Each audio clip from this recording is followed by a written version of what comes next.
Hello there, and welcome to Sweet Shot of Time. I'm your host, Steve Barnes. Today we're recapping Time Bandits Episode 6, entitled Mansa Musa, with our pal Hamad Animation as the titular Mansa Musa this episode. Good to see him from Wheel of Time.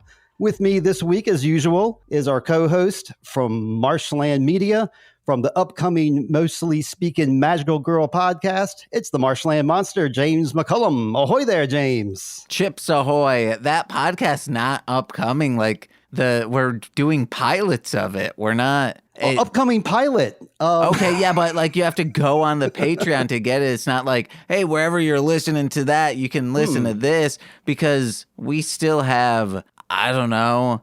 We have still a bunch of Spider-Man we got to get through before we can abandon ship and try to jump over to another fandom. What should I have said then? Should I have said from the Mostly Speaking Spider-Man podcast? Would that have been better?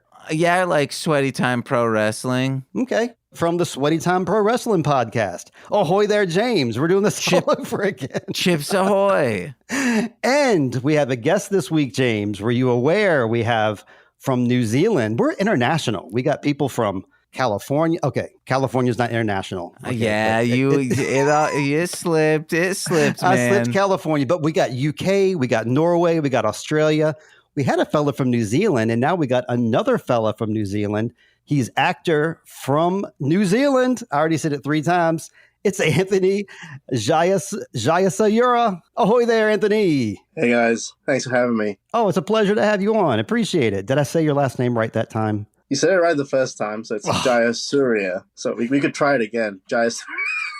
I think both of y'all's intros bad. I'm so sorry. This podcast is starting great, is what I should say. Sorry, we start with low expectations and we build up, right? Yeah. That's right. Anthony, it's great that you're with us, man. I understand that you are a working background actor there in New Zealand, and you're working on a top secret project. How's that been going? It's good, and that's about all I can say. Oh, boy. I'm 5 months in, and I have another few more months left. I've already got 1 or 2 months left. It's been quite good. It's been quite full on. This time around, I had a bit more time to commit to a project full time, and it's been fun to see everything from how the movie or the TV show is made. Who knows? Could be a commercial. We don't know. Could be a commercial. For a months-long shoot commercial? Yeah. It might have a crazy amount of action scenes that, 10-second action scenes, but it takes a month to film it. Okay. Yeah, so it's pretty cool. Met some really nice people, learned heaps, got some networking done, which is awesome. Improved on myself. Self-development's always good. So yeah, you come from a personal trainer background. Is that correct? Yeah, that's correct. Are you still doing that in addition to acting, or are you just full on acting now? Well, I actually stopped in April, and then I decided to take the rest of the year off and do something a bit more fun. Mm-hmm. So I was doing the background acting, and then I watched the movie Fall Guy. Have you guys heard of Fall Guy? Yeah, absolutely. Yeah. I grew up watching that as a kid. Yeah, the TV show. Oh, nice. I need to watch the TV show, but I watched it and I was like, man, this is like everything that we go through on a movie set. Besides the fact that I'm not in stunts. And then I'm like, I should probably just pursue this, because I said, once I retire and I'm in my 60s, I will start making movies with my own money. So I guess God had other plans. So now I'm like, okay, if I'm going to pursue this, I better start making some short films, make mistakes now. Yes. Practice it. So there's been a whole bunch of evolutions with my filmmaking, and friends on set who have more experience than me are encouraging me. They're like, hey, you're doing the right thing, but you could change it this way, you could change it that way. And so I'm doing well. Are you learning the job that you're working on, whatever it may be, is that coming in handy for your own production? Yeah. I mean, I'm not stealing anything from there. Why not? Although I'm learning heaps. I'm using little techniques, like stuff that's probably basic for people who know much about movies, but I'm sort of brand new. Like, my fiance will help a lot, and my friends will help on the short film. So I might say, hey, can you go stand there as a reference point while I adjust the camera? Little basic things like that, down to seeing how they rehearse the fight scenes and stuff, which is pretty awesome. Yeah, it's neat that you're doing it yourself. We're talking about, you have what's called The Chase. You're on your 3rd season right now, and it's self-produced. You act in it. You have your friends help you with it. This is what we're talking about. And what it directly reminds me of, a little slight tie into Time Bandits here, is one of the actors that was one of the performers in this episode. His name is Country Wayne Colley, and he was also in episode 4 as well. He played Bumpy Johnson. That's exactly how he got his start, is he self-produced his own show on TikTok. He would do like 60-second clips. I mean, it's like religious based. It's like based around a church group, and he's been doing it for years. And that was his way of getting into acting, and we're watching him on his very first acting roles on Time Bandits. This is the first job he's gotten from doing his own thing. So it seemed to me that you were following in Country Wayne's footsteps in a way that, you know, you're doing your own thing and working your way up. Yeah, funny you say that, because I think after COVID, I wanted to launch my personal training business online. So I practiced making, content. I think it took me about 2 years to get comfortable behind the camera. And I just enjoyed it. And then I started getting more creative because I have a little bit of a creative side. Like even when I used to coach people face to face, like say it was like an early morning class, I would do accents, or I would put like the 80s action music in there during the hard sets. Okay. They wouldn't know it because they're busy dying in the class, and I'll just be putting stuff like that. So I knew I like wanted to act, but I was like, probably save some money up first and then do it. Yeah. So I think I'm on a similar path, but I am looking to get more qualified. So I'm saving a bit more money to do some of the stunt courses here in New Zealand, get some experience with the stunts, do a few of the acting courses, and put myself out there for auditions, maybe get some steady work in one of the two fields, and see how I go. I mean, it's definitely a new career change, so it was quite overwhelming, but it's quite fun at the same time. Yeah, is there anything about it it seems to me like it would be a more fun experience, a more fun way to go to work and to live life, but is there anything that you miss about your old lifestyle that you're not able to do anymore? I mean, I still personal train online a handful of clients. What I miss about my previous job is the fact that I can have a lunch break in my car. And in these ones, we get set lunch breaks if it's not time bound, but we can't leave work because we're in costume. And it's kind of weird. And I can't walk into the supermarket in XYZ costume. Sure. It takes me 5 minutes to get into the costume and 5 minutes to get out of it because I don't have a lot of makeup and stuff on, but it's kind of quite military, but it's a good thing. We had to stay focused and stuff, which is quite good. And it teaches me to like build up that endurance for like working on projects that take a long time to film. Because I know for most beginners, it's quite tough. Like sure, a 10, 12-hour day is quite brutal. But for me, I'm like, this is the dream. It's cool. Even if it hurts, it's fun. I'll be doing this more. So it's cool. Yeah, great. But yeah, I miss lunch breaks in my car. That's a weird thing to miss. I mean, I get to sit in I guess I take it for granted that I eat lunch in my car. I always think it's kind of like, I always feel weird eating lunch in my car, but I got to remember this from going forward. Like I should be enjoying this because I can do this all I want. I'm right here. Nobody's there's beck and little call. freedoms. There's little freedoms you take for granted, like being able to go and microwave your food whenever you want to. But it's fine. True. It's cool. It's cool. Yeah. One of my favorite meals to eat in the car when I used to work at Dr. Pepper Snapple, Michigan weather, like in the winter, it would be super cold. So I would get a chocolate protein shake and a bag of donuts. And then I'd leave them in the car for like half the day. So then they're like kind of almost frozen. Sure. And I would bite half of the donut, then put a sip of the protein shake in there. And it would like fill in like the bread of the donut. And it's, chocolate covered donut. And then it just like all mushes together. Man, so good. If I were to eat that today, though, I would be in a coma. Like I can't picture you eating any of that stuff. I used to be addicted to all these sweets. That's why I had to just say, no, I'm eating none of it anymore. I mean, smart call. You're looking great these days, James. I'm sure you looked great before in any weight, no. but I know your goal is to technically during my Dr. Pepper Snapple days, because it was just lifting pop all day, sometimes for like 12 to 14 hours.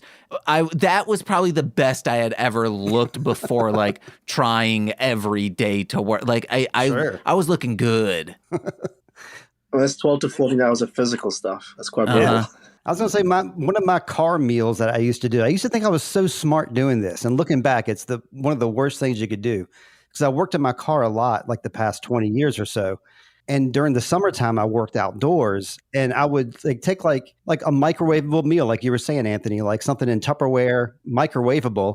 I would just leave it on my dashboard like all day, and then when it got to like lunchtime, it would be hot because it would be like in my hot car all day, and I'd be like, I'm so smart. Really, I'm so dumb because that's the way you get sick. Yeah. Were you sick all the time? I guess my body like is not into that kind of thing. It never got me sick. I was always okay. Then you want to know what? It's fine to do that, guys. If you're Steve Barnes, you can do that. No, everyone. To be fair, I had a fridge at work, so you could take it, microwave it, and take it to the car. But okay. It's just mostly I was around people all the time that I just wanted to have a break where, because even the work break rooms, people would come and like talk to you about work. I mean, my previous job, the managers are quite nice. They will not interrupt you if you're having lunch. They'll just talk about like other stuff that's not important, like how was your weekend? And sure. So, but yeah. So here, because I'm around a lot of amazing people, but I also think I'm used to that lifestyle of, okay, I'm in the gym, I train people, I'm going to eat my food and watch something on, could be in the next episode of Time Bandits, but I need something quieter. Let me just go get it done, get the meal in. But no, I'm fine. I love the people. I'm around like 300 plus people a day. Sure. If I'm lucky, I get to see people I know, which is quite cool. But anyway, you guys, that's pretty cool. So you got used to work a physical job, James, and Steve used to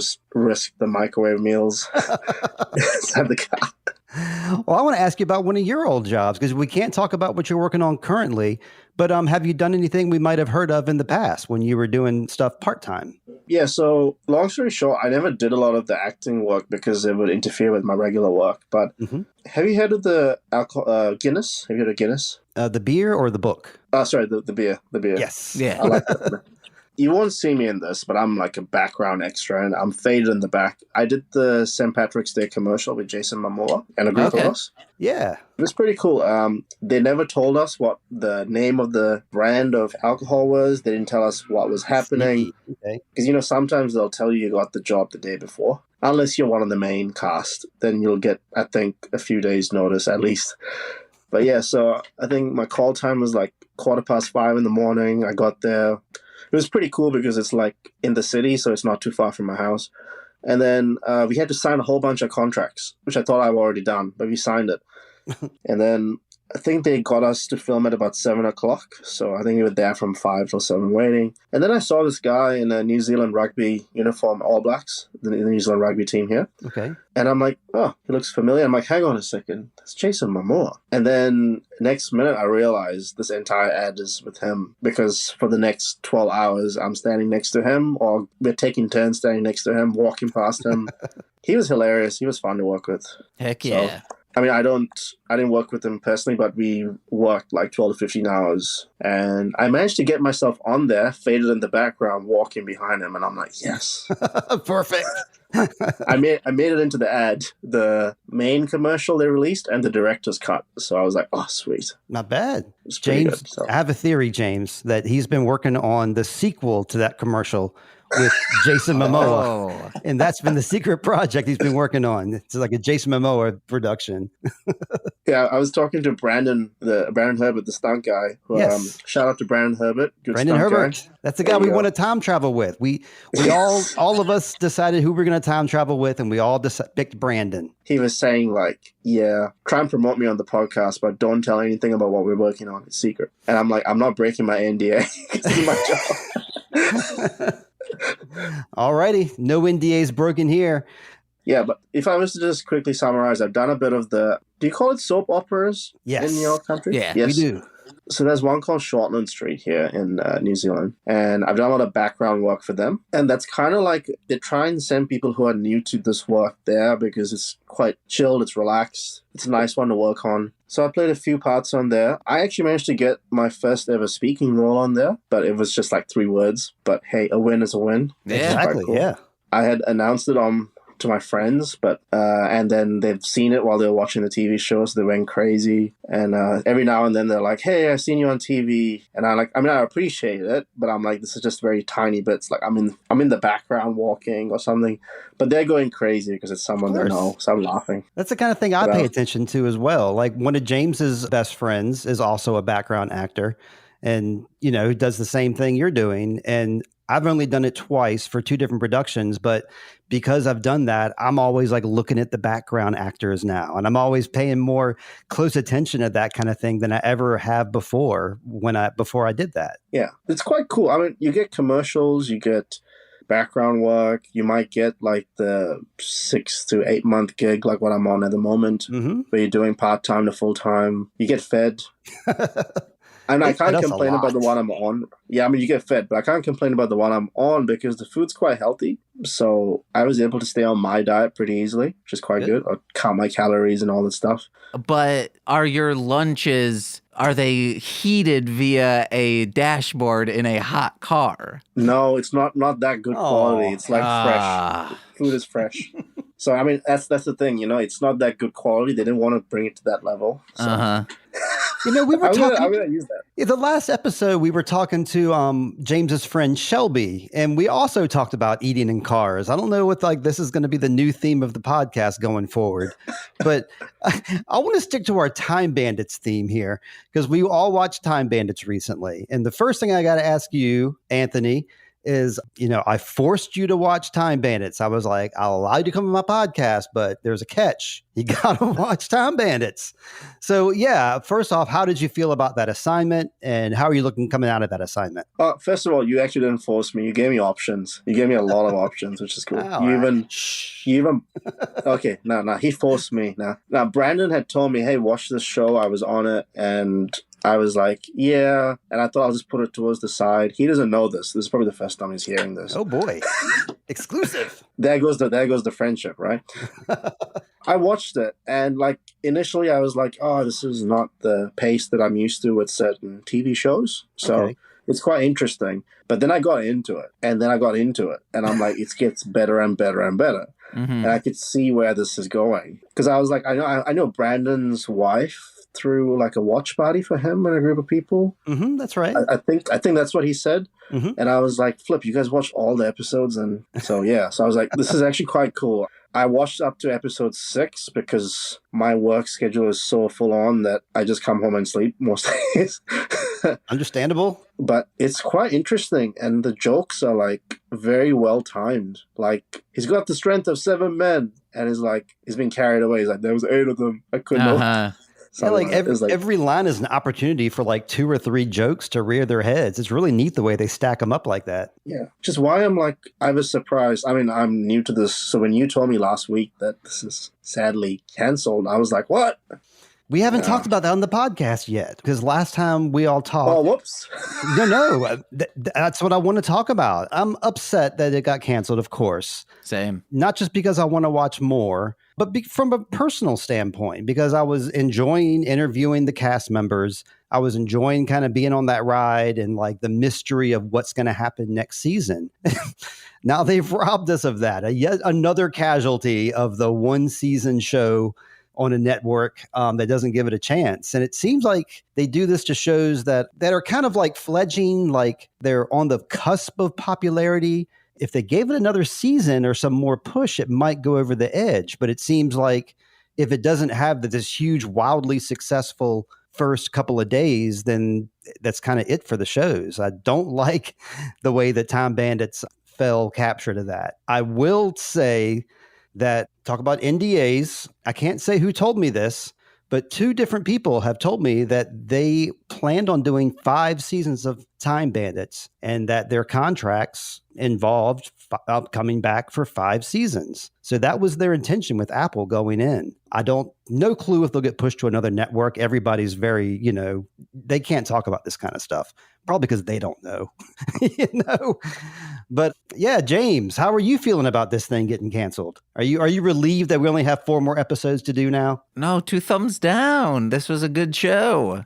I really thought they could do more with it, because it seems like they know there was a lot of from Taika's past productions, like he does like multiple other shows and movies, and he was bringing in a lot of those same stunt crews, his same actors, his same directors of photography were involved in this. And I could only imagine that would have grown. And he's got a huge roster of people he works with via like the Thor movie. And I was almost thinking we would see some of those folks come in season 2. And I guess it's not going to happen, Anthony. I'm sorry that I got you into this show and now it's already gone. There might be hope because, this happened to Brooklyn Nine-Nine a few times, didn't it? Like 2 or 3 times. Good point. But I mean, the fans were like going crazy. They were canceled, not canceled, and then they did the final season. They had shit, so you never know. That's the difference here is that there's, I guess it's up to me. There's like no big fan outpouring. There's no petitions going around. The reason I didn't even go that route is because I was on board with that for the show 1899. Same thing happened there. One season got canceled. Except in that case, there was a big outcry. There was petitions going around and fan groups rallying for more stuff. And it just led to nothing. Just a bunch of hot air and nobody listened. It was obvious that the people wanted the show to continue, but I guess the budget was not there.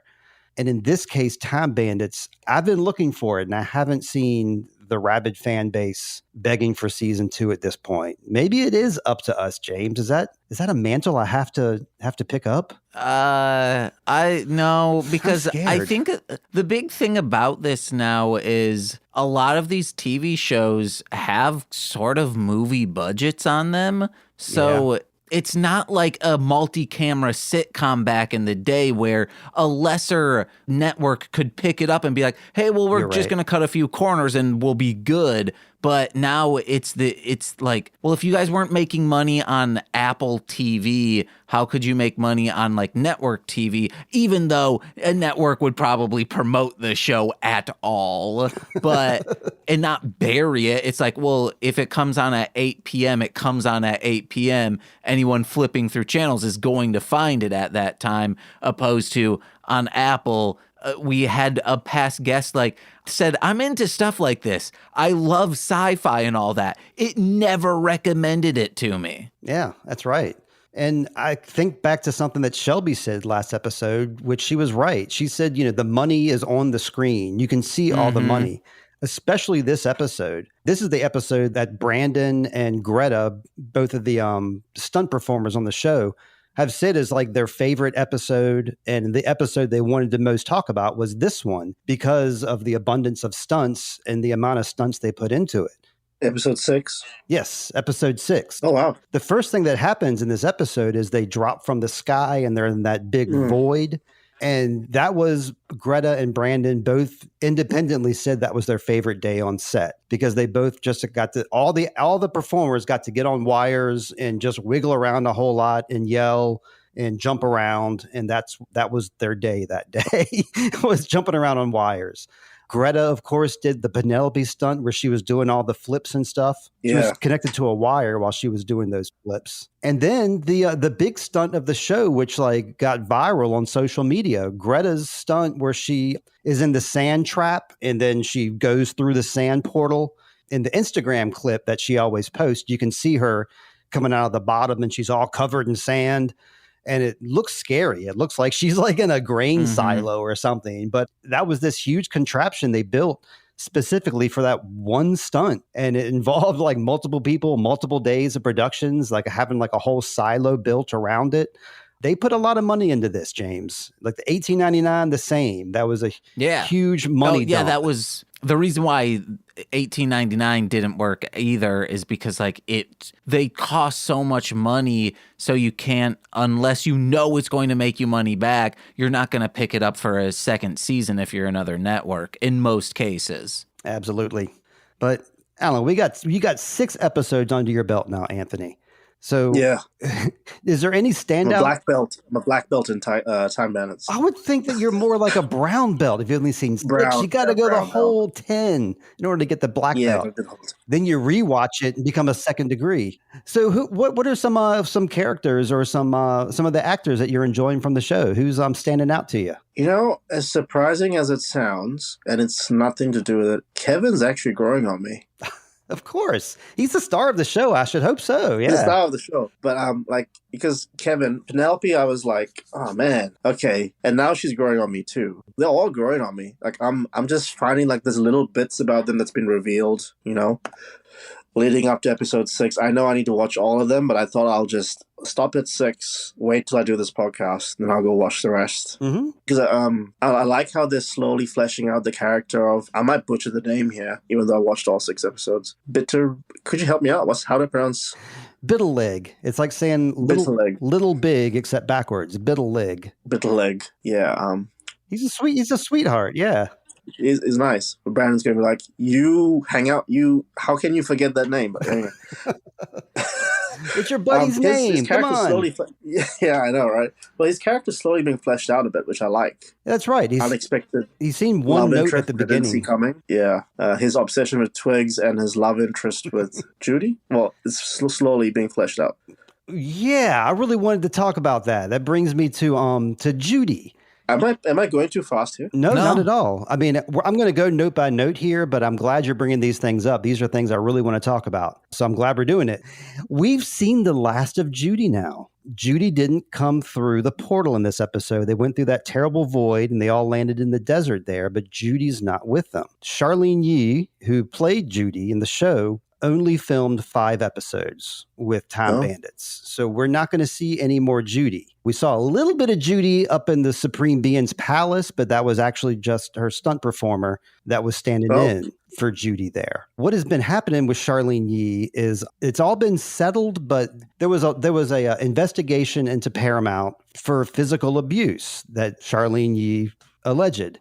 And it's been settled, but it has also actually been sealed. So no one, including Charlyne Yi or anybody from the show, is talking about it. But what they can talk about is that they feel that they being Charlyne Yi, they feel they were abused by a particular actor on camera during scenes, that they were gaslit into leaving the show, that they left involuntarily. So it kind of left a bad taste. And that was the first taste of publicity that Time Bandits got pre-production, was this story. So it kind of started out on kind of a shaky leg to begin with. And so now we're going to watch a bunch of Judy-less episodes. They lost Susan. We've never even met Susan yet. So no Susan. And now the Time Bandits have also lost Judy. Who's Susan? I know, I'm dying to find out. Will you ever find out? I won't tell you because you only got to episode 6 so far, but they talk about Susan every episode. So they'll keep bringing that name up. I mean, I'm not sure whether you guys remember. Have you heard of Jason Statham, that action movie actor? The beekeeper. Yeah. He was on an episode of Jimmy Kimmel or Jimmy Fallon, and they're doing arm wrestling. Okay. And they had to say what would happen if they win, and he's like, "If I win, I will start a Kickstarter to Gilmore Girls. I need to find out what happens between Lorelai."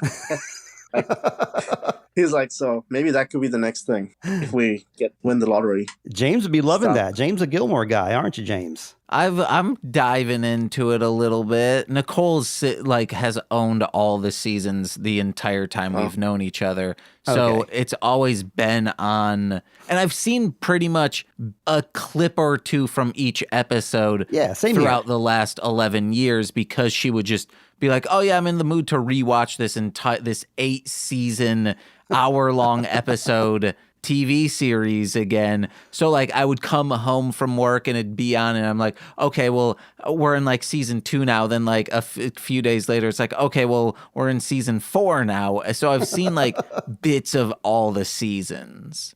I think I've seen a clip from every episode, actually, because it was on my TV for the span of a few months while Charlotte was binging it. Okay. I would look up every now and then and join in. I wasn't watching it as closely as she was, but yeah, I wish Jason Statham would instead get Time Bandits in 1899 back, though. That's what I think he should have done instead. No, but Steve, you got to choose one. Well, we're talking Time Bandits today, so obviously it's going to be Time Bandits. Okay, that was good. Ooh.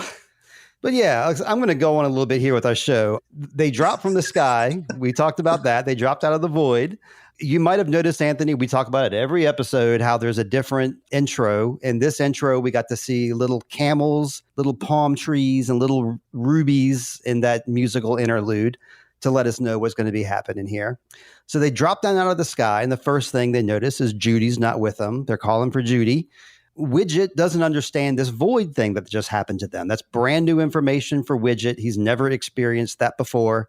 And he believes that they're in central Vienna, 1896. We know they're not. They're in 1324 Africa. And they head towards town, and Kevin draws an arrow in the sand just in case Judy comes, so Judy can follow them with that arrow in the sand. And yeah, do you have any notes so far for this, James? Oh, I thought we were in 1324 CE, which is the crustacean era. If you want to call it as such, the CE, which is the Craigie era. I'm Craig, so I think it's the Craigie era. You're Craig now? That's my middle name. Kind of always has wait, been. It is? Yeah. Stephen Craigle Barnes? It's my sister's fault. She was allowed to give me my middle name, and she had a crush on a boy in her preschool class named Craig. So that's weird. It's really weird. I don't like it. Yeah, change that middle name. You got to change it to Craigle. That would be a little more interesting. Stephen Craigle Barnes. It has a good ring to it, actually. I know. That's why I said. Well, that's why I put on the O. Dun, dun, dun. It's like 5 syllables right there. Anthony, you still with us? I can hear you, but I can't see you. Oh, I am. I'm just moving my notes from my phone to the laptop, so that way you can see me on the screen. Okie dokie. I'm here. He looks like a black boy. Oh, there he is. Okay. You got sucked into the black void with all them. Because, at the start of the episode, they go through this black. Uh-huh. I'm just bringing that back, That was all part of the plan. Don't get lost like Judy. Yeah, so we realize that they're there at the Hajj of Mansa Musa. And of course, this is all based on fact. There was actually this dude, Mansa Musa, a king at that time, 60,000 people in his entourage. And actually, just like this show, he packed up all 60,000 of his folks, and they all headed over to Mecca to visit the Sultan, just like in this episode. Wow. That's actually based on fact. So yeah, Anthony, did you have any notes for us so far as we're heading into the episode scenes? I have a fact about the actor of the Sultan. Oh yeah, please. Who's acting as the Sultan. He's a comedian here in New Zealand. So Hamad Animation, right? Was that sorry? Hamad Animation? Oh no, the Sultan. Okay, yeah. Well, let us know his name. Hang on, I'll get it for you right now. Yeah. But the cool thing is, like, you see him on commercials here. You see him in comedy stand-up as well, which is quite cool. I'm very happy that he got that opportunity. And this is where I sound a little bit... here we go. So I'm opening up my notes, and his name is Pax Asadi. Pax, I might be butchering that name. He was sassy. He was very sassy in this episode. His comedy is pretty cool. Yeah, he did a really good job. And, like, you wouldn't know it's him until you, like, really look closer. So... yeah, but that was pretty cool, how they... because with Time Bandits, they changed the way the characters would have appeared in real life a little bit. Sure. There's a little bit of a twist with the personalities, and I really like it. It's quite nice. Yeah, I agree. Yeah, so first off, they show up there, and the first thing Penelope wants to do is she wants to plot a robbery. So she plots this, I guess, Ocean's 11 style high-stakes robbery thing where they're going to run about and make hand signals to each other. She's got this big plan. They split up to achieve that plan, and that's when the plan starts falling apart, of course. The first thing I got to say is, well, I've already said it. That's our friend Greta, who's doing all the cool stunt work for Penelope, doing all those flips. She has some behind-the-scenes stuff on Instagram, if anybody cares to see that. She posted quite a few things about that day. Penelope told them they need to walk in their purpose, which she always has these neat little phrases that I like to pack away and remember. So I think walking in your purpose is a good thing to remember here. Widget. They talk about watches, and Widget, like an offhand, like comedy remark. He's like, I've got watches for everybody if they want them. He ends up heading off to the desert and getting lost in this episode. For about the first 10 minutes of the episode, our guy is lost. Because everyone's saying, hey, you're bad at navigating. He's like, oh, I'll show you a good navigator. And he just keeps walking. Yeah, with no direction in mind. Yeah. He just thinks his good looks are going to take him the right direction, I guess. Biddleleg gets roped into this preparation for a bath for Queen Anari. And this is played by Andrea Solange. She was also in another Time Bandits episode a few episodes back. So he gets roped into that scheme. So that's where he goes. And Alto gets roped into a scheme to pretend that he's a guard. Doesn't go well because his garb is kind of shoddy and he's called out by the other guard. So then last minute, he's like, I'll pretend to be a camel. That's my way out of this one, which I love Alto's spirit. He's a great guy. They use those little jokes to kind of change the scene. Like, I'll be a camel. And then next scene. I quite like that. It's quite unique. I mean, it's used a lot, but it's a good way of linking it up. Yeah, totally. And Penelope and Kevin, they're just pretty much caught straight up, brought right before Mansa Musa. And here we meet Mansa Musa, played by Hamad Animation. He has been knocking it out of the park lately. He's been in all kinds of productions. I can't even name them all because he's doing multiple projects right now and winning awards. And when I saw a reel that he did of all the stuff he's done this year, Wheel of Time, which is a show that James and I have been recapping, it wasn't even included in it. Like he's done like so many other projects besides Wheel of Time, but that's how we know Hamad Animation, who plays Mansa Musa. Does a great job just portraying a silly king that takes a shining to Kevin and is completely indifferent to the rest of the bandits. And I really like the way he is really dismissive of them and takes that big shine to Kevin. It's good stuff. His orator and historian, did y'all recognize him from episode 4? It's the same fellow who played Bumpy Johnson, the gangster, back in episode 4 of Prohibition. Oh, wow. That's Wayne Colley, who's playing Bala Kuyate, who's like the orator who repeats all the words that Mansa Musa says, but not to his friends. Kevin's his friends. That's all good. I love the reverse. I don't even know what it is. They're all bagging on Kevin basically for being English. So like, you know, a lot of times you hear like it's always the whites are making generalizations about other cultures. It's the exact opposite here. Oh, you're European from England. Y'all eat that crappy meat. And I can't remember what other insults they threw Kevin's way, but the plague. But they accepted him anyway. The plague, and they don't bathe. The plague, that's right. I was wondering how they bathed out in the desert. I was like, they did the sand baths, I suppose? Yeah. I mean, one of his wives was just complaining how she couldn't have a bath. And he's like, good point. Telling them, you're not having, you boil your meat without any spices? You're very brave. Kevin took it in stride, though. He's all right. He's a big hit. They love him, and they invite him to come speak at one of their things. He's the first guy picked, and he does like this, like, I guess a poetry jam kind of like stand-up thing special for them. First, he's just trying to make up some random rhymes, but then he wins their hearts with the story of what Meghan and Harry. He tells them about the love lost between Meghan and Harry, and everybody's crying for that one. I did not see that coming when they said that. He was like, I'm like, okay, who is this that he's talking about? And then I'm like, oh? I did the same thing too. Like I was listening with my ears up. I was thinking they were talking about somebody in history from Africa. Nope.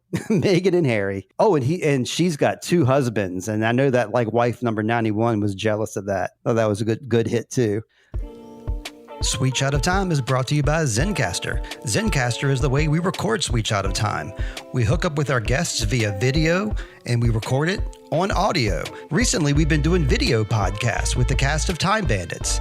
It's easy using Zencastr. You can record video or audio. You can also edit your podcast or your video via Zencastr. Join Zencastr using my promo code Sweet Child of Time, and you can get 30% off Zencastr. If you're ready to start your podcast, it's time to share your story. Share it with Zencastr. That promo code once again, Sweet Child of Time at Zencastr.com. Yeah, Penelope is bummed. She makes a point at one point that she's lost all the good bandits and she's only left with the stupid ones. She really wants to steal something bad. So she's just bummed out for the majority of this episode. Yeah. Back to Widget. While Widget's out there in the desert at the nighttime is when your brain really gets going good and you can like think clearly. And Widget has an epiphany at night about this map coordinated with the stars. Using the constellations, he's able to figure it out. He realizes how the map works overnight. And then as soon as he wakes up in the morning, all that information is gone from his head. Classic Steve Barnes move. So, like, we haven't seen a clear picture of the map, But yeah, of course, that's what it was.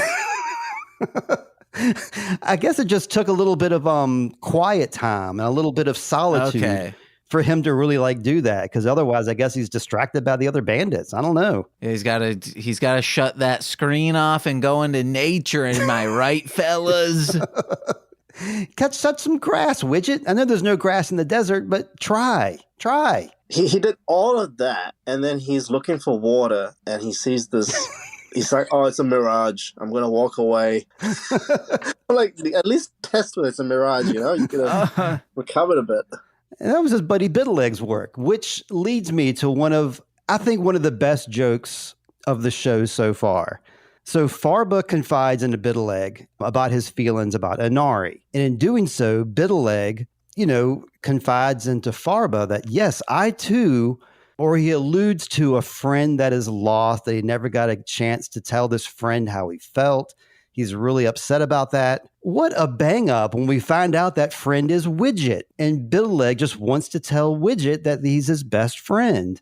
Thought that was just the best misdirected joke of the whole show. Did y'all caught that? Yes? Oh, I just thought he had the realization that, I should be telling people this more often. So when he had the opportunity, until you posited that, I thought he was always talking about Judy, but I like that. Right. That's a better joke of like, oh no, he was actually talking about Widget. I just thought he was nervous to open up that he had a thing for Judy. Exactly. But this is a good angle. I didn't see this coming. Maybe it was he was trying to get that bromance going. Widget's not feeling it though. I wrote down Widget's response. Widget's response was, "That's really kind of you, but I've already So I think Widget's going to tell him he's already got a best friend, or maybe he considers Alto his best friend. I think Biddleleg's about to get his heart broken, perhaps. Or he's getting over his demon ex-girlfriend. Oh, okay, that's true. She does have a big void in their lives, too. Or maybe he just doesn't know how to interact with people. He's learning. He's so sweet with people. Like, every time he interacts with another person, it's always at the kindest level. But this is like a deep sea, like he is a nervous wreck most of the time and doesn't know how to socially interact. So when someone is like, "Hey, you're my best friend, I love you," he probably doesn't know how to react to that. Okay, I got you. Okay, I thought you meant Biddleleg. I was had the wrong guy going on in my head here. That's all sweet and everything, but then who's Alto's best friend? It can't be Judy. Judy's gone, so there's got to be an odd man out here. It's going to be a fifth stage. wheel. Oh, of course. Oh, yes. Yes. Take notes, Anthony. Take notes from Alto. He's never acted before, but he wants to. So the stage is his friend. Mm-hmm. That's right. Oh, he did act last episode. No, he did not. He only dreamed about it. Oh, no, he sort of acted to portray that friendship is important before the gun battle, but he didn't realize that a duel was just shooting in the air. Not. He's practicing his speeches. He's getting there.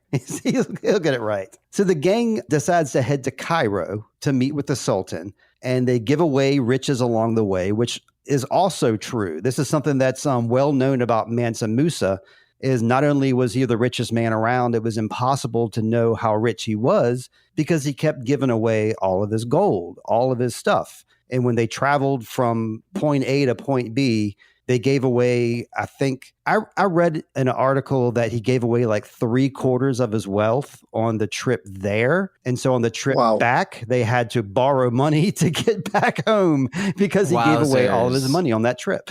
And then did he make it all back again after the trip or something? I don't know. Probably. I mean, this dude he's a magician or something. This deal he worked out with, I want to keep calling him the Sultan. I know that he is a Sultan. And then Mansa Musa is a king. This whole interaction with the two of them, they didn't want to bow to each other. And then eventually Mansa Musa says, "We're going to bow to God together." That actually happened. That's a well-documented story. That's one of the first stories that I read about the guy. So let's see. Penelope's lost her purpose. This is when she says that she's stuck with the stupidest ones. Oh, yeah, I'm with the Sultan guards now, these sassy Sultan guards that come up and commandeer Mansa Musa and his orator. I like the Sultan, like you said, the head guy, but I kind of favor his guard here. The first guy that comes up to Mansa Musa and is like, come to the palace. You got to come. I can hear everything you're saying. I think that guy kind of won my heart for this episode because he was so full of spirit. Did you recognize him from anything by any chance? Should I? I don't know. You recognize the other dude, and I know they both came from the same camp, the same acting camp, I mean. I did not know that. No, I mean, I recognize the other one because he's well known, but like not everyone would know who he is. But I probably need to do some research on all the actors in this episode, see if I recognize anyone. You should. Like, that's something that Rune was telling me. Was like at each episode they would of course a lot of the stuff was done on sound stages and some stuff was on set, but like for example when they had the example that he told me was when they were in Troy, and he said they flew in a troupe of Greek actors. There was like 15 Greek actors, and he said like for the Prohibition episode they flew in like 20 American actors. They would like hire like whole groups of people that already worked together and already knew each other to like be in these scenes. So when you see these co-stars, they usually all know each other. So I don't know. I think it's neat the way these guys work. It's actually quite good. It's quite smart. See, okay, so they become friends and allies, the Sultan and the King, of course. The lesson here is there's always common ground to be found among each other. We're going to take that with us. Fiona, of course, is following behind. We don't get a whole lot from her this episode, but we know that she's following closely behind. We don't get any check-in with Evil this episode, which I was kind of bummed about that. I love Evil, the way he's portrayed. So yeah, I want to ask you, you, Anthony, I had another fellow named Anthony on the show a while back, a religious scholar, and I was asking him questions about, the way that God and Satan are portrayed in this show. So I know that you yourself, you hold religion dear to yourself. This episode with God, the way that they portray God as praying to himself, and he's like taking all these prayers and kind of belittling the prayers that the kids are giving him. And he's like, this one's for Santa Claus. This doesn't make sense. I mean, is it all in good nature, or is there anything, I don't know, is there an undercurrent of sacrilege in here, or is it just good-natured fun? I got to be careful what I say here. Uh-oh. I mean, it's humor and it's done pretty creatively, which is cool. I appreciated that. Will I watch a show that's doing that the entire time? I might be a bit cautious of that for myself. Sure. But I can respect the creativity behind it. It was quite funny. But I was like, I am happy that, not trying to bring my faith into this, I'm happy that doesn't happen with the God I follow. Right on. Because that would be a very interesting life for all of us. Hey, I'm going to create a second Earth and get rid of everything. This is obviously a fantasy God that we're talking. I mean, this is a fiction. This is a 100% fictional God here that would do something like this. I really got to say, I loved when he confused himself with Santa Claus in the letter. That was so good. That might have been one of my favorite lines. I would like to find this. Oh, you know what? That's for Santa Claus, and like he'll start. That was good creative joke. I can't clap for that. That was good. But no, I wasn't offended. I'm like, it's only like if the whole show was like a joke about that, I might be like, okay, I might just change the show or something. But yeah, no, I'm good. It was funny.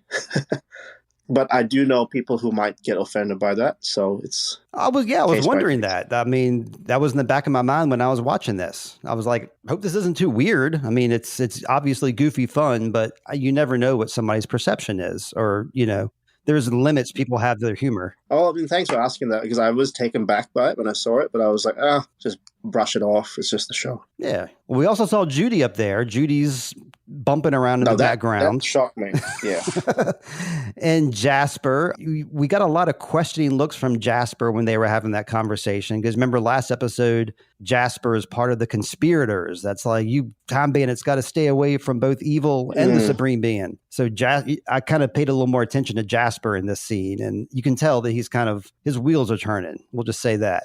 You got any notes that I skipped over, James? Yeah, just a few. I really liked when one of the wives just said, I'm dusty, I want a bath. And that's me after every shift at the comic book store. Because boy, oh boy, do I get dusty there. Dusty, heck yeah. When Widget was lost initially, which it's crazy, he realizes when it's someone else's foot tracks to follow those, but he doesn't just like turn around and is like, oh yeah, I can just get back by following my foot tracks. The wind's not blowing too hard. They're still there.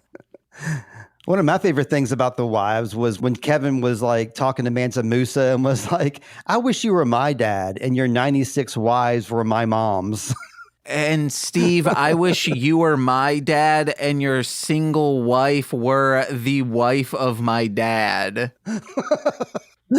I'm not Welcome like, to the and I family. wish Heather were my mom. I'm saying like Heather is the wife of my dad.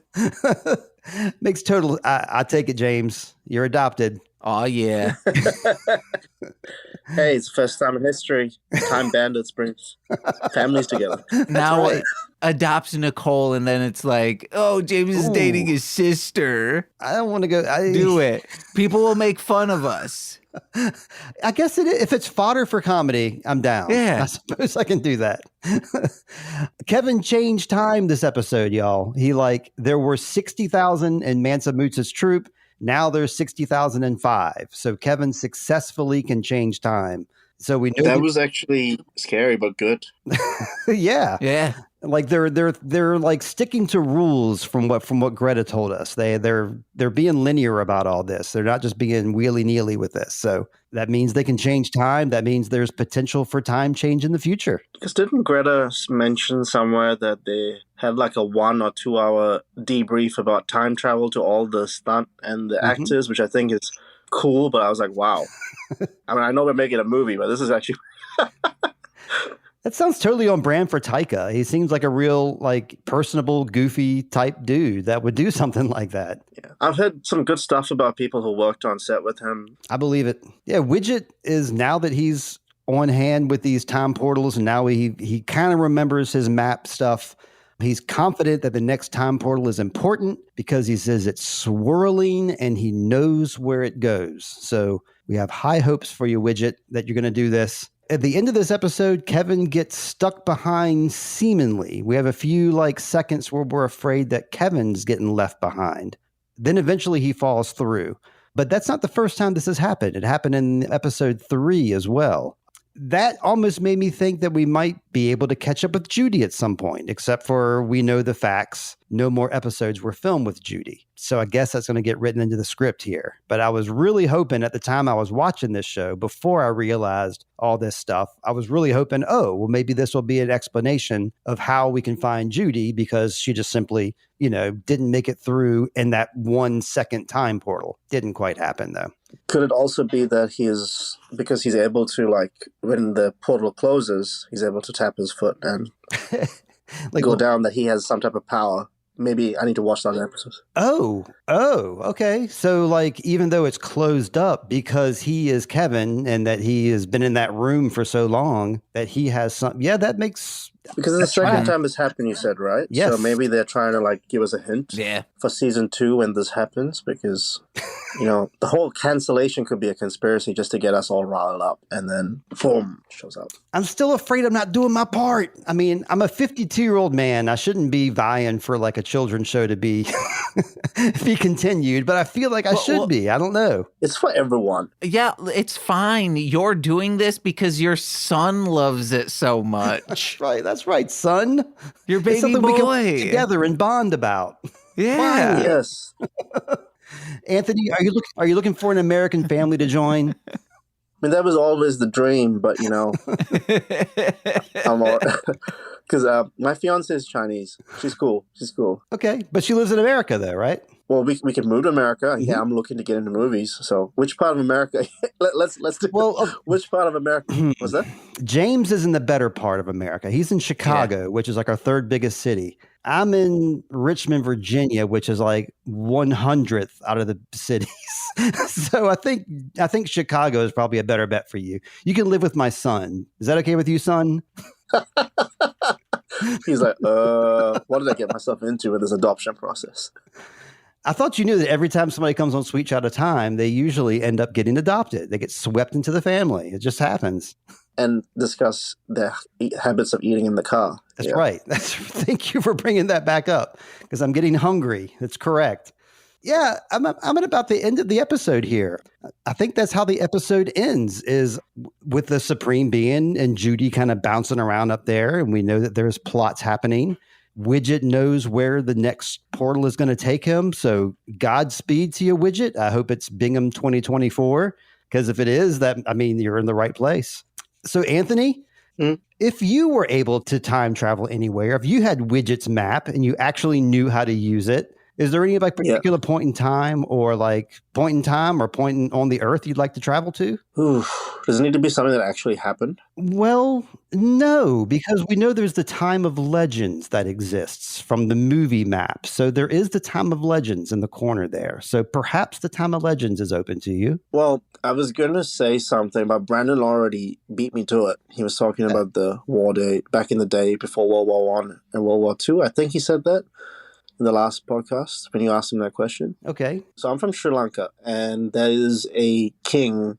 There was like a lot of kings that ruled in Sri Lanka, or the stories. That's how the stories go. Okay. There was a king called King Dutugamanu, and he had, he ended up fighting and being able to take over the whole country because there was tons of kings and like stuff.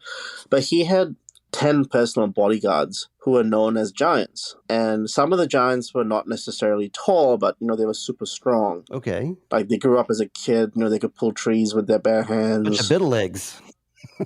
Yeah, a little bit of legs, yeah. Kind of like Hercules, bit of legs, things like that. So I would love to go and see like what it was like with those giants because, like, they would say that breakfast was like this rice porridge, but it wasn't like a bowl of rice porridge. It wasn't even 3 bowls. It was the size of a canoe.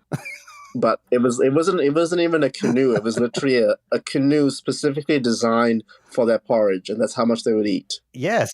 Okay. You can see fact or fiction about this one. Yeah, I like that too. I want to see how like crazy they were. I mean, for all you know, when they said they were giants, they could be like 6 or 7 feet. So back in the day, but it was giants. But yeah, that's where I would like to go, just to see the Sri Lankan times where these fabled warriors were there. I'm not being biased because I'm Sri Lankan. It's probably because I'm just a guy and like hobbies, kind of like seeing that. It's cool. I do have one thing to add. You know how we were talking about how Penelope said, I'm stuck with the stupid ones? Yes. I could be wrong, but I'm pretty sure they referred to themselves as the stupid ones. Oh, now she's stuck with the stupid ones. I could be wrong. Maybe they have kind of low opinions of themselves. That's kind of true. It could be, which is funny. I'm just surprised they admitted it. And then there's this thing where Bitterleg was like his character was developing a bit. He was consoling that guy who was in love with one of the wives, and he said, "Well, look on the bright side. You didn't get your head chopped off." Mm-hmm. Yeah, he's always like trying to help people find the positive, and he's just a very positive spirit dude. Yeah. And then they both end up laughing about, does anyone want to have a bath? It's 2 hours for a camel drive before it evaporates. I mean, Widget is like the best runner-up for that bath, I think. But he turned it down, like you said. He didn't want it. He thought it was a mirage. Okay, here's a question. Would both of you have gone into the bath if you thought whether it was a mirage or not? Oh, yeah, definitely. Yeah. I definitely would have sat in there. At least I would have drank it. I'm not sure I would have drank it. I would have sat in it for sure and like dumped it over my head and stuff. After being thirsty for that many hours? Yeah. Oh, well, I guess your first instinct. Yeah, probably like your instinct would take over. You would just drop to all fours like an animal and just drink. I suppose that is. I'd be very smooth about it to make sure it doesn't kick up the dust and it gets all like, gunky water in there. No, I'm being very slow. Slurp it, slow, slurp it. James is methodical. They had like they set up those little vases at each corner. I remember now. So like I think you're supposed to take a little vase, dip it in there. I think my head's going straight away inside there. I'm like, oh. That's what I'm thinking too. That's the best way to cool yourself off is get your head wet. That's right. I'm so dead from that heat. But, it's all good. This is one thing I will tell you. On most movie sets, they have the lights, right? Oh, sure. To provide. And it's very hot if you're very close to them. Yeah. So I was next to one. It wasn't like unbearable, but it was pretty hot. And I managed to get myself a hand fan. Yeah. And dude, this is like the best thing ever. Like a legit one or like you fashioned it yourself? Another old school hand fans. Okay. Because some people would bring it on set and stuff, and then I used it, and everyone I tried it on was like, "Man, that is so refreshing." I think I burned so much calories just doing that. You're bringing back a memory of mine too. When I was doing Dope Sick, the scene started with me and another woman was standing next to me. We were at a table and we were supposed to be signing a petition. That was how the scene began. Like we signed the petition. And then we look at each other and smile. And then the people who are really the stars of the show are behind us next in line. But we were the ones that were like, for the scene start. all the lights were like right there on us. And we had to wear like heavy clothes because we were like, it was like winter time. So I was wearing like a jacket and a flannel under that, long pants, boots. And it was extremely hot, like you were saying. And we were doing the exact same thing. There was like random like paper on the table, and we would just take paper and just do this for hours, because it wasn't hours. It was probably like an hour that we were standing there. And I'm a sweaty person. It was very sweaty. And like you were saying before, I did not make that scene. They cut me completely out. So you don't even know I was there. Or you're faded in the background. So one of the two. Well, you saw me in the bleachers, but you didn't see me in my big moment when the camera was right in front of my face. That's when I was like, this is my scene. This is Steve Barnes' scene on the cutting floor. They just cut right to Caitlin Devers, that little devil. Anyway, yeah, I guess I'm going to go ahead and wrap us up here, James. We can't decide which time period we want to go to this episode, James, because this entire episode took place in 1324 Africa. Oh, actually, I'd like to go to the airless void. Oh, you'd rather head in there. Yeah. It reminds you of when you were born. Yeah, because the umbilical cord famously wrapped around my neck. Famously, breathe. yes. So you're taking the void over Mansa Musa's Hajj. I don't agree with your choice, James. I could get spat out anywhere, you know? I'll see you on the other side, I guess. I don't know. Maybe I'll be not. having fun. Oh, wow. Well, yeah, I'm going to wrap us up here, Anthony. You gave us a last word before, but I'm going to give you one more last word if you like it. Anything you want to take us out with, Anthony? Oh, I didn't think of this. Aha.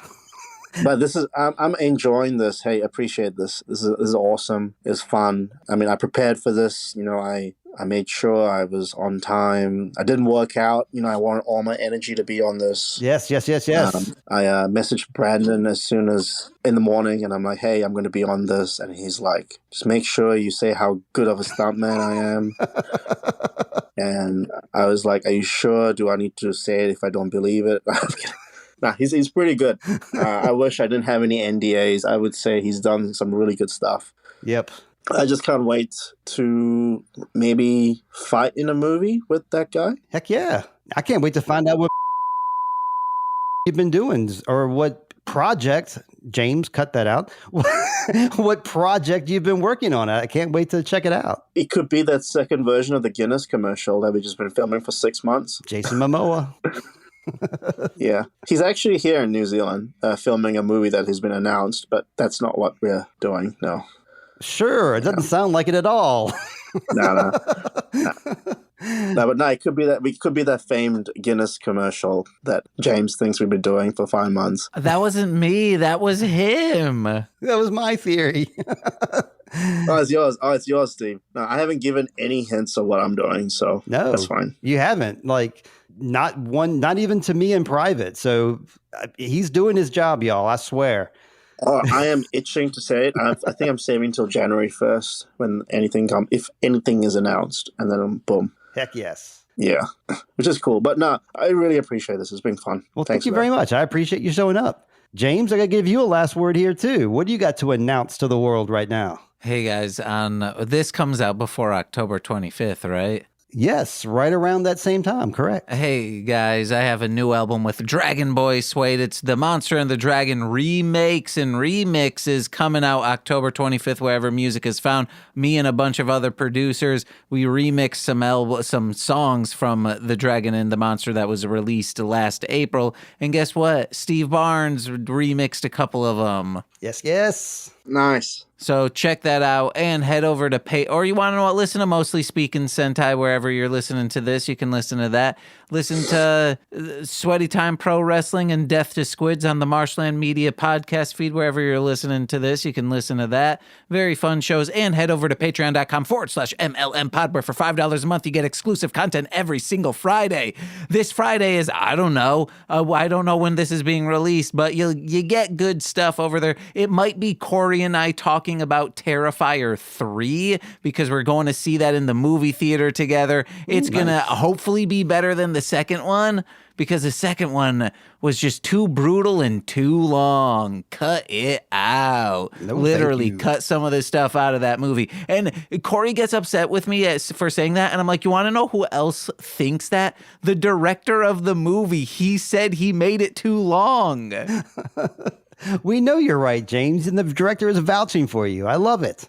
Yeah, and that's it. The other thing I got, it's been Darktober this whole month of October. So every day I'm posting a new video on YouTube, a new fan video based on a random character from the show Dark. I've done 10 of them so far. Check them out on YouTube under my YouTube page, which you can find at sweetshotoftime.com. And that's it for this episode. I want to bid another fond adieu to Anthony. I'm going to say his name right this time. Jayasuriya. Is that right? Perfect. Hey, That was good. I'm perfect. I didn't realize the last word was like a plug-in. Can I plug something in then? Real Yeah, quick? that's what I want you to do. Oh, I did not know that. Okay, rookie move.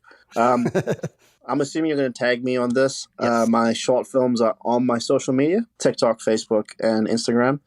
So I'm looking to bring some good things. Obviously, it's coming from a beginner level filmmaking style, but hey, we're going to bring some new things. It's going to be fun, action-packed. You might even see some New Zealand pro wrestlers in there. You might. Heck Which is yeah. cool. Yeah, because I couldn't get Brandon to be in there. No, I wasn't gonna. I could have gotten him in there, but I just wanted to get some friends that were nearby as well, because he's busy on a secret project. So, And the name of that, your series is The Chase. You didn't mention that. The Chase. yeah, it's about an undercover police officer trying to take down an illegal weapons dealer and how things go wrong. And hopefully in season 4, it goes right. And maybe season 4, we'll be seeing some Brandon Herbert in there. You never know. You never know. You never know. Maybe this is his casting call, and he's like, "Dude, what did you do on that podcast?" Well, check out the show notes, listeners. I got all the links for James, Anthony, and myself there. So we're going to wrap it up for this week. Tune in 2 more weeks. We'll be doing episode number 7 of Time Bandits. So until then, I hope James and Anthony and the listeners always find water and shade and shoes. Bye, everybody. Bye-bye. Bye.